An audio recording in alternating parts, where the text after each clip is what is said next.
The Foster family's historic wooden two-story house stood proudly against the crisp November sky in Boston's affluent suburban neighborhood. Fallen maple leaves carpeted the front yard like a patchwork quilt, heralding winter's approach with their vibrant reds and golds. I, Elena Foster, stood by the bay window, both hands cradling my heavily pregnant belly, taking slow, deliberate breaths to ease the growing pressure in my lower back. For me, this pregnancy was nothing short of miraculous after 7 grueling years of fertility treatments and 2 devastating miscarriages. The baby had been conceived just when I'd finally started to accept that motherhood might not be in her future. Every morning since, I had whispered silent thanks for this precious life growing inside me. "Mom, look at my science project." Zoe's enthusiastic voice echoed from the living room, pulling me from my reverie. I carefully navigated the stairs, one hand on the polished oak banister, and paused to admire the remarkably detailed solar system model my gifted 8-year-old daughter proudly displayed. The precision of planetary orbits and the proportional sizing would impress even her science teacher. It was clearly state competition material. The meticulousness of the work reflected Zoe's exceptional intellect and attention to detail. "This is extraordinary, Zoe." I smiled warmly, gently running my fingers through my daughter's chestnut curls. "The proportions are perfect. Jupiter is exactly the right size compared to Saturn," I said. Zoe beamed at my knowledgeable praise. She had skipped a grade at school, with teachers constantly marveling at her unusual aptitude for both scientific concepts and artistic expression. Her maturity often caught adults off guard, making them forget they were speaking with an 8-year-old. "Do you think Dad will like it?" Zoe asked hopefully. "Is he coming home early enough to see it?" she asked me. At Zoe's question, my expression darkened momentarily, a flash of disappointment crossing my features. My husband, Jason, had recently taken a high-pressure position as sales director at a cutting-edge medical technology startup and traveled constantly. Our family time had dwindled to brief, distracted evenings and hurried weekend mornings. "Dad has that important investor meeting tonight, sweetheart, but he promised to look at it first thing tomorrow morning," I replied gently, though a knot of worry tightened in my chest. Jason's exhaustion had become a constant presence in our home, and meaningful family conversations had grown increasingly rare. While he seemed outwardly excited about our second child, I sensed a disconnect that troubled me deeply. Before my maternity leave, I had thrived as the children's department head at Boston Central Library, organizing popular storytelling workshops that local parents raved about. Being confined at home chafed against my naturally active temperament, but ensuring this miracle baby's safe arrival outweighed everything else. In the afternoon, I prepared a nutritious dinner for Zoe while mentally reviewing my hospital checklist. Just 1 week until my due date. The carefully packed hospital bag sat by the door, and tiny onesies and swaddles, washed in gentle detergent, waited neatly folded in drawers. We had decided to name the baby Oliver after Jason's grandfather. Then the unexpected sound of the front door opening startled me out of my thoughts. Jason was home hours earlier than anticipated. "Dad, come see my solar system." Zoe's delighted voice was followed by Jason's weary attempt at enthusiasm. "Wow, that's genuinely impressive, Zoe." Jason nodded appreciatively. "You've got real scientific talent there," he said. I emerged from the kitchen, wiping my hands on a dish towel. Jason looked more than tired. He looked depleted. His designer tie hung loosely around his neck, his custom shirt collar rumpled. He approached me with a smile that didn't quite reach his eyes, briefly admiring my pregnant form before giving me a light, distracted kiss. His phone buzzed in his pocket, and I noticed him anxiously checking it before turning it face down. "The investor meeting wrapped up early," he offered without elaboration. "How are you feeling?"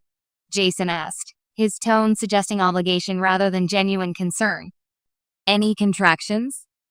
"I'm okay," I replied, studying his face with concern. "My back is aching, but Dr. Morrison says it's perfectly normal at this stage," I said. That night, after Zoe had gone to bed, the couple sat in the living room watching a documentary neither was truly following. Jason, unusually affectionate, draped his arm around my shoulders and buried his face in my hair, breathing deeply. "Elena, I want you to know how truly grateful I am to have you in my life," he said. The unexpected sentiment caught me off guard, stirring both warmth and suspicion. Jason then launched into practical discussions about post-birth arrangements. His parents lived across the country and couldn't easily travel for the birth, while my parents' health issues prevented them from making the journey from Chicago. We agreed that our friend Vanessa, who was also my obstetrician, would be their primary support person during those crucial first days. Late that night, I jolted awake with a gasp of pain that stole my breath away. Labor had begun unexpectedly, a full week before her due date. Jason was scheduled to leave for an important sales conference in Chicago the following morning, his presentation materials already packed and waiting by the door. "I'll call Vanessa," I managed through gritted teeth as another contraction gripped me. "You should still go to your conference," I said. Jason hovered uncertainly by the bedside, his face a mask of conflicted emotions. After a moment's hesitation, he reluctantly nodded, accepting my pragmatic suggestion. Vanessa arrived within 20 minutes, her medical bag in hand, immediately assessing me with professional efficiency while maintaining the warmth of their friendship. Before we left, Zoe appeared in the doorway, rubbing sleep from her eyes. "Mom, Dad," she whispered with childlike solemnity, "please bring my baby brother home soon." By the time we reached Massachusetts General Hospital, where Vanessa had arranged for my admission through her professional connections, the contractions were intensifying at an alarming rate. "This is progressing much faster," Vanessa observed with clinical concern, immediately calling Jason to update him. After 6 hours of grueling labor that tested my limits of endurance, I gave birth to a healthy baby boy, Oliver Foster. The tiny miracle with a shock of dark hair breathed softly against my chest, his perfect features a blend of both parents. A day after giving birth, I rested against the hospital pillows, my body aching with the after effects of labor. Though exhaustion weighed heavily on me, the sight of baby Oliver sleeping peacefully in the clear bassinet beside my bed filled me with profound joy. Morning sunlight streamed through the blinds, casting gentle patterns across the sterile hospital room. The door opened after a brief knock, and Jason appeared with an elaborate bouquet of roses and lilies. He had canceled his sales conference presentation and taken the first morning flight back to Boston after receiving Vanessa's call. "Elena, you were incredible." Jason's voice held genuine admiration as he approached the bed. "He's absolutely perfect," he said. Jason carefully lifted Oliver from the bassinet, cradling him with the tentative hands of a new father. As he gazed at his son, Elena noticed something troubling in his demeanor. Though clearly moved by Oliver's arrival, Jason seemed distracted, his eyes repeatedly darting toward the doorway as if expecting or dreading someone's arrival. "Is everything all right?" I asked, maternal intuition already raising alarms. "You seem on edge," I said. "No, nothing at all." Jason shook his head too quickly, his smile not reaching his eyes. "Just waiting to hear if the VP covered my presentation. They're still blowing up my phone despite everything." His explanation made sense, but something in his delivery felt rehearsed. Before I could probe further, our conversation was interrupted by a nurse entering the room. The woman's name tag read, Audrey Parker, RN, OB specialist.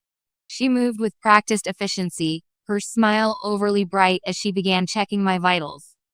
"How are we feeling this morning, Mrs. Foster?" Audrey asked cheerfully, wrapping the blood pressure cuff around my arm.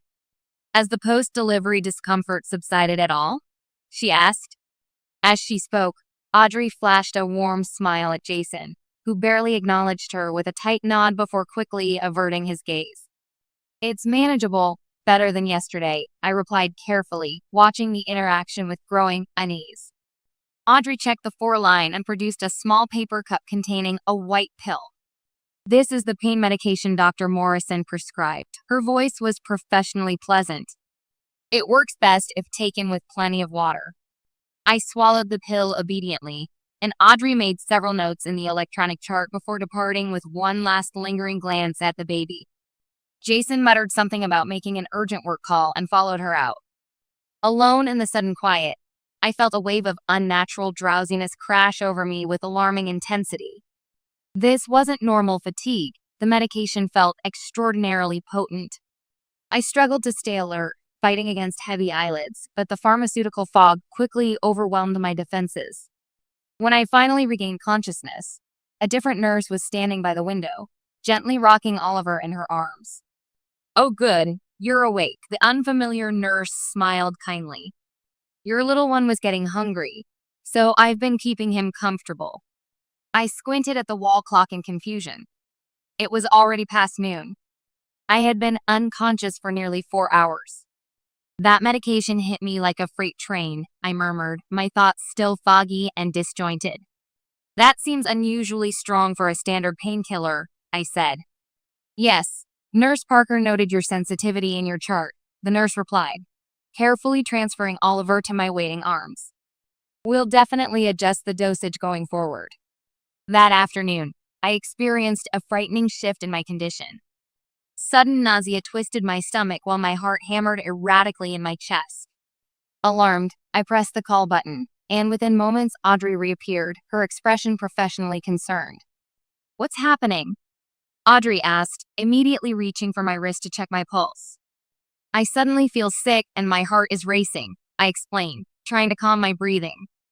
"I've never experienced anything like this," I said. Audrey took her blood pressure and pressed a cool hand to my forehead with practiced efficiency. "You're running a slight temperature, but that's not uncommon after delivery," Audrey explained, her voice reassuring. "I'll adjust your 4 medication to address these symptoms," she said. As Audrey replaced the 4 bag and made additional notes in my chart, I noticed her discreetly pull out her phone and send a quick text message before leaving the room. The glimpse of Audrey's screen and the contact name Jason sent a chill through me that had nothing to do with my fever. In the evening, Vanessa arrived with Zoe for their first visit with the new baby. Zoe's eyes widened with wonder and delight when she first glimpsed her tiny brother. "Mom, Oliver is so small," Zoe exclaimed, her voice hushed with awe. I wrapped my arm around my daughter's shoulders and pressed a kiss to her forehead. "He is tiny now, but he'll grow quickly." I smiled through my fatigue. "I have a feeling he'll be brilliant like his big sister someday," I said. Vanessa studied me with the dual concern of a friend and physician. "You look worryingly pale, Elena." She frowned, her professional instincts clearly triggered. "Is everything okay?" she asked. I hesitated, then described the unusual drowsiness, the racing heart, and the excessive potency of the medication.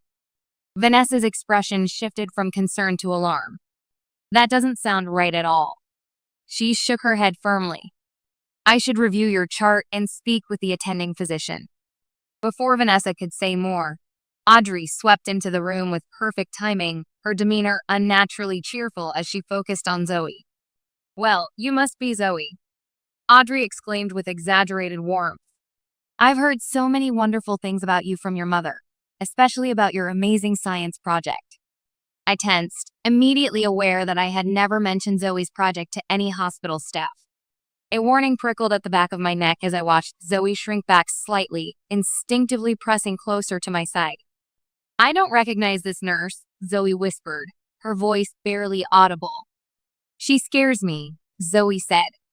Audrey continued as if she hadn't noticed the tension, brightly announcing, "It's time for your evening medication, Mrs. Foster," while extending another small paper cup with a pill. I regarded the medication with growing suspicion, but, not wanting to create a disturbance in front of Zoe, reluctantly accepted it. I palmed the pill discreetly, pretending to swallow it while mentally resolving to dispose of it later. After Audrey finally departed, I turned to Vanessa with urgency in my voice.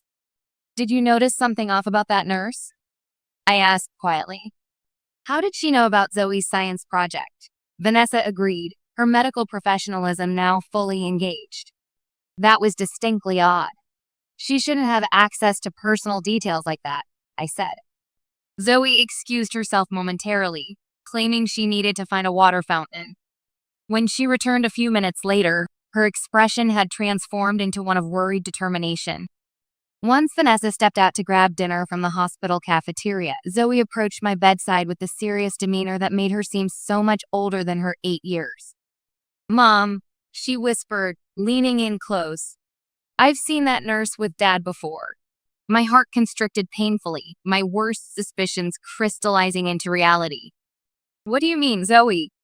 I asked, struggling to keep my voice steady. When exactly? I asked. 2 weeks ago, after my science fair. Zoe's eyes were solemn and certain.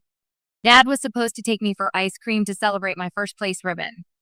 She paused, gathering her thoughts with remarkable clarity for a child. I went to that cafe near the university, and I saw Dad with that nurse at a corner table while I was in line, she said. Her small face hardened with the memory. They were talking really seriously, and Dad looked upset, she added. I felt as though the room had suddenly been drained of oxygen. Jason had told me he was working late with clients that evening, even texting that he couldn't make Zoe's science fair due to an emergency investor meeting. Zoe had no reason to fabricate such a specific encounter and no motive to lie. Later that evening, after Jason's suspiciously brief visit where he barely made eye contact with me, I heard him exit our room. Instead of his footsteps fading down the corridor, however, she detected his distinctive voice engaged in a hushed but intense conversation just outside the door. Though the words were indistinct, the responding voice was unmistakably female and horrifyingly familiar. An icy realization washed over Elena as the pieces began fitting together with terrifying clarity. Sleep eluded me completely that night. My mind raced anxiously, replaying Zoe's words and analyzing every interaction with Audrey and Jason. Morning sunlight streamed through the hospital blinds while Oliver slept peacefully in his bassinet. Watching him, I felt fierce protectiveness alongside the haunting echo of Zoe's revelation. I saw Dad with that nurse. The suspicion gnawed at my heart like acid. She had attributed Jason's emotional distance to work stress, never imagining he might be involved with someone who had access to my medical care. A different nurse performed the morning checkup. Nurse Parker will be taking over again this afternoon, she mentioned casually. She specifically requested to continue with your care. After the medication adjustment, I noticed my mind felt clearer than yesterday. Dr. Ramsey stopped by during rounds.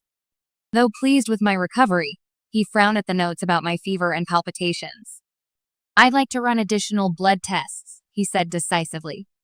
These symptoms warrant investigation. After he left, I called Jason with trembling fingers. He answered on the third ring, his voice instantly wary. Elena? What's wrong? Are you feeling worse? No, I'm fine, I replied steadily. I was wondering if you could join Zoe when she visits today. Jason inhaled sharply.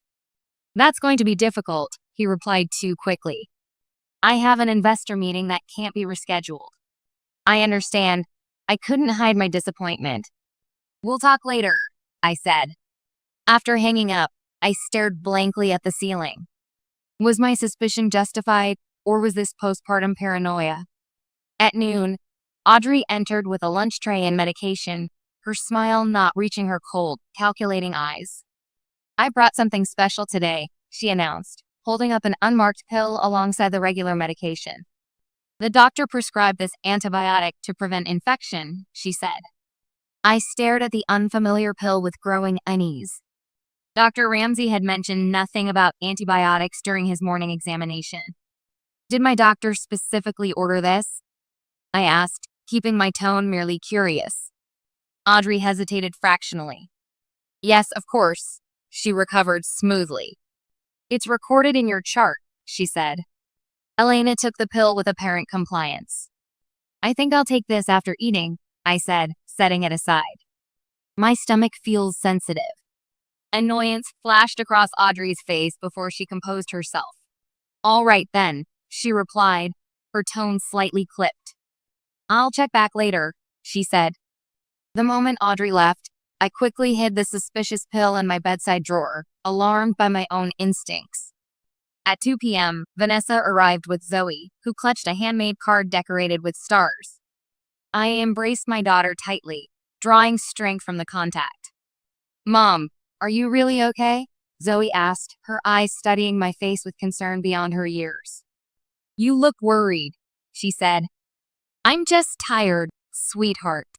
I smiled unconvincingly. Vanessa picked up Oliver from his bassinet, studying my face. I'm going for drinks, she announced, sensing the tension. What would you like? She asked. Zoe, what would you prefer? I deflected. Apple juice, please. Zoe answered. As soon as Vanessa left with Oliver, Zoe's expression turned serious. She moved closer, lowering her voice to a whisper. Mom, I saw that nurse again today with Dad, she said tremulously. They were talking in the hallway, she said. My heart raced. When did you see them? I asked, struggling to remain calm. Just now when we arrived, Zoe replied anxiously. They didn't notice us because Vanessa was showing me the nursery, she said. Zoe's face tightened with worry. Mom, she looked scary, not like when she's pretending to be nice. I squeezed my daughter's hand reassuringly despite my own mounting fear. What do you mean by scary? I asked. Zoe leaned closer, whispering. She told Dad, We're doing it today, perfect timing. Her voice quavered. Dad said, Not yet, too risky. Mom, I think she's planning something bad, she said. Cold realization washed through me as everything connected. The strong medication, Audrey's knowledge of family details, the suspicious pill, and now this conversation. Suddenly, voices approached from the hallway, one distinctly Audrey's. Zoe tensed alertly and darted to the window, quickly drawing the curtains closed. Zoe, what are you doing? I whispered. Without turning, Zoe replied with certainty. Mom, she's coming right now. After closing the curtains, Zoe rushed back to the bed, her expression showing grave determination no 8-year-old should possess. Mom, we need to hide under the bed immediately, she whispered urgently. I recognized the wisdom in my daughter's eyes and didn't question her instinct. I quickly disconnected my fork, applying pressure to the insertion site. Zoe, come with me, I whispered, gathering Oliver from his bassinet. I painfully knelt beside the bed, my postpartum body protesting, and maneuvered myself underneath, cradling Oliver protectively. Zoe slid beneath the bed with silent agility, pressing close to my side. The hospital room door opened with a soft click that sounded thunderous in my heightened awareness. Measured footsteps crossed the floor, Audrey's distinctive gait that I had unconsciously memorized. I cradled Oliver against my chest, gently rocking him while willing him to stay silent. Zoe pressed against me, trembling but completely silent, her small body rigid with fear. The footsteps halted beside the bed. Rustling sounds indicated someone touching the pillows and blankets. Where could she possibly have gone? Audrey muttered tensely. My heart hammered violently in my chest. Zoe's small hand pressed firmly over my mouth, ensuring silence. I met Zoe's terrified eyes and nodded slightly. The nurse call button sounded in the quiet room. The patient is missing from room 304, Audrey reported with false concern. The door opened again, and Jason's heavier footsteps entered. What's going on? Jason asked anxiously. Where's Elena? Audrey's voice dropped to a dangerous register. It doesn't matter now. Your problem will be solved with one simple injection, she said. What are you talking about? Jason's voice held genuine confusion. This wasn't the plan, he said. We absolutely planned this, Jason. Audrey's voice became chillingly possessive. You, me, and the baby. We don't need her anymore. Oliver will be ours, she said. I felt ice-cold horror flood my veins as Oliver stirred slightly against my chest. I kissed his forehead desperately, willing him to remain quiet. Zoe's face was pale with fear, yet she remained remarkably still. From our hiding place, I could see Audrey's white nursing clogs and Jason's leather shoes. What are you talking about? Jason's voice cracked with alarm. I only said I wanted to end things. I never suggested harming anyone, he yelled. A small spark of relief flickered in my chest. Jason wasn't complicit in Audrey's murderous scheme. You promised we'd be together. Audrey's voice escalated dangerously.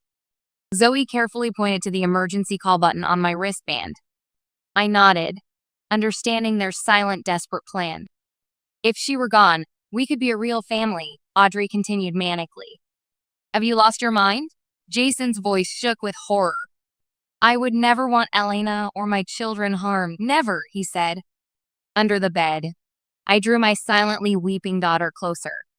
Didn't you tell me your marriage was suffocating you? Audrey demanded sharply. I said those things because I felt panicked to become a father with 2 kids, Jason admitted. But seeing Oliver changed everything, Jason said. Audrey, please put that syringe away. We can talk through this, he added. I felt conflicted. His betrayal hurt deeply, but he was now trying to protect us. It's too late, Audrey replied with chilling calm. I've orchestrated everything. Elena's symptoms, the medication. No one will question when she suffers a fatal seizure, she said. Jason made a strangled sound of horror. You're completely delusional, he yelled. Love makes people do extreme things. Audrey responded serenely. I pressed the emergency call button, praying for quick response. I will never allow you to harm Lena or my children, Jason declared firmly. Then you're just another obstacle. Audrey's voice became terrifyingly flat. A sudden struggle erupted with something crashing to the floor. Jason grunted in pain. Audrey, stop. The hospital door burst open forcefully. Is everything okay? The emergency call, a nurse's voice cut through. After a shocked pause, Nurse Parker. What are you doing with that syringe? The nurse yelled. Stay out of this. Audrey snarled. Security to room 304. Emergency, the nurse shouted. Multiple footsteps rushed in as I held Zoe and Oliver tightly. She has a loaded syringe. Someone yelled. After a brief struggle, silence fell. We've secured the situation. The subject is restrained, somebody said. Zoe, it's safe now, I whispered gently. We can come out. I emerged from under the bed with Oliver, guiding Zoe with my free hand. Standing shakily, I faced shocked expressions from 2 nurses, security officers, and Jason. Jason's face bore scratch marks, his shirt torn. Audrey was restrained, struggling wildly, a syringe on the floor nearby. Elena, Jason whispered, stunned. Under the bed, Zoe explained quietly. I knew she was going to hurt Mom, she said. Seeing us, Audrey's struggles intensified. You've ruined everything. She shrieked. We could have been so happy together, she shouted. The officers removed her, her unhinged ranting echoing down the hall. The hospital erupted into controlled chaos as administrators, security personnel, and police descended upon the maternity ward. I, Zoe, and Oliver were immediately moved to a secure room with a guard posted outside. Staff collected the syringe as evidence, and laboratory tests confirmed it contained a lethal dose of morphine. The next morning, Dr. Lawrence, the hospital's chief medical safety officer, met with me. Ms. Parker was hired 8 weeks ago, he explained grimly. She provided falsified credentials and references. He continued solemnly. Background checks have revealed psychiatric hospitalizations and similar incidents at previous facilities that she concealed through credential manipulation. I stroked Zoe's hair, my hands trembling. Why was I targeted specifically? I asked quietly. According to police findings, Dr. Lawrence replied, Ms. Parker developed a relationship with your husband shortly after being hired. She used that connection to gather information about your family and arranged her assignment to your case. He added reluctantly, the investigation suggests she saw you as an obstacle to a delusional future with Mr. Foster and your newborn. Jason waited outside my room, his face etched with shame. After several minutes, he entered uninvited, his shoulders hunched. Elena, please let me explain everything, he began unsteadily. I turned to Zoe. Sweetheart, could you step outside with Dr. Morrison for a few minutes? I said to her. After Zoe left, Jason collapsed into a chair, unable to meet my gaze. I met Audrey at a hospital fundraiser 3 months ago, he confessed. It was when we were barely communicating and I was overwhelmed with work. I tried ending it 4 weeks ago when she became possessive, but she wouldn't accept it, he explained.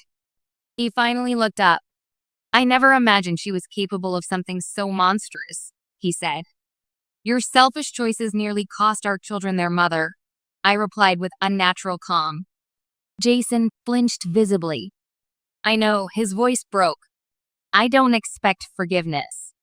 But for Zoe and Oliver's sake, Please give me a chance to make amends, he said. I turned toward the window, my heart simultaneously broken by betrayal and filled with gratitude for Zoe's life-saving intuition. I need time, I finally said. Right now. My only priority is our children, I said. Jason nodded silently and left the room. 3 months later, I sat on the wooden porch swing of my new cottage-style home, watching Zoe collect spring flowers in the garden. Baby Oliver slept peacefully against my chest, his gentle breathing reminding me of life's fragility. The charming cottage near the library was smaller than our previous home, but infinitely more peaceful. Audrey Parker had been diagnosed with borderline personality disorder and delusional disorder and was confined to a psychiatric facility. Investigations revealed she had magnified her brief relationship with Jason into elaborate fantasies and had caused similar incidents at previous hospitals. Mom, look at this butterfly, Zoe called excitedly, reaching toward the sky. I smiled, seeing her gradually healing. Zoe attended therapy twice weekly, and though occasional nightmares persisted, she had developed pride in being the hero who saved Mom and Oliver. The divorce from Jason had been finalized last month. He had transferred to London, paid child support, but hadn't visited Oliver, maintaining only monthly video calls with Zoe. With Vanessa's help, I had secured full custody and returned to work part-time as the children's department head at the library. The storytelling workshops she led had become a source of joy. I brought some chamomile tea, Vanessa said, emerging with 2 steaming mugs. Thank you, I accepted gratefully. I couldn't have recovered without you, I said. Don't say that, Vanessa replied, settling beside me. You're stronger than you think, and that daughter of yours might be the strongest person I've ever met, she said. I watched Zoe twirling among the flowers, feeling profound pride. She truly saved our lives, I whispered. Through our ordeal, I had discovered that real family bonds were defined by who stood beside me in darkness. The connection between me, Zoe, and Oliver had emerged stronger than before. Mom! Zoe bounded up the steps. Can I hold Oliver? She asked. I carefully transferred the baby to Zoe's waiting arms. I'll always keep you safe, Zoe whispered to him, the promise carrying weight beyond her years. As I watched my children in the spring sunlight, a quiet hope blossomed within me. Our journey ahead would have challenges, but the bond forged through crisis would be our strength.